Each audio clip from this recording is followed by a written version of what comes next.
The latest consumer price index this week revealed a searing 9.1 USD increase year-on-year in June, prompting Treasury Secretary Janet Yellen to say that inflation in the U.S. is unacceptably high.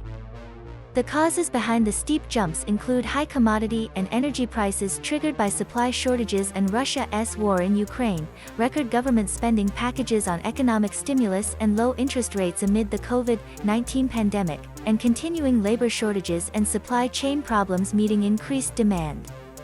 The last time we saw what we call Wolverine inflation, which is inflation that is hard for policymakers to stop, was when 75 million baby boomers had replaced 44 million silent generation people in the 1970s.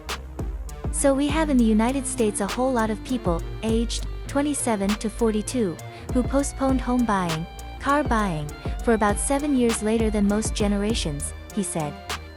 So the Fed can tighten credit, but it won't reduce the number of people wanting these necessities in comparison to the prior group, Smead said. Smead also did not mention skyrocketing energy prices due to geopolitical events and supply issues, which can be blamed on millennials. Plenty of millennials would disagree with the idea that they all have a lot of money and are now purchasing assets. According to a number of surveys taken in the last 2 years, upwards of 60 USD of millennials are delaying home buying due to student debt or the simple cost of homes compared to wages. As recently as June, the CNBC Millionaire Survey found that millennials are 3 times more likely to be cutting back on big purchases compared with their baby boomer counterparts.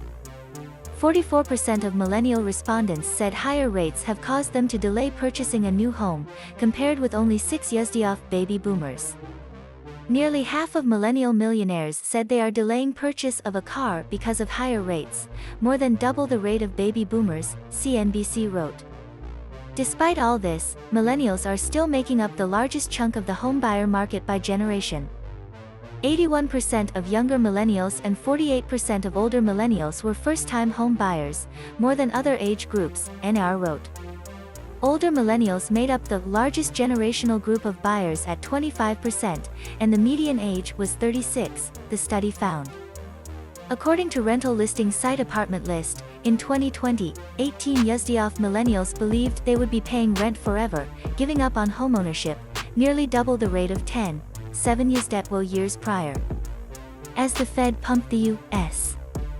market with liquidity, or some say, flooded it, and kept interest rates low over the last 2 years, its officials argued through 2021 that creeping inflation was transitory.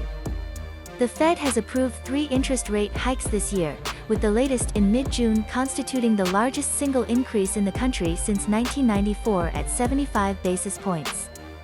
After June's inflation print of 9.1.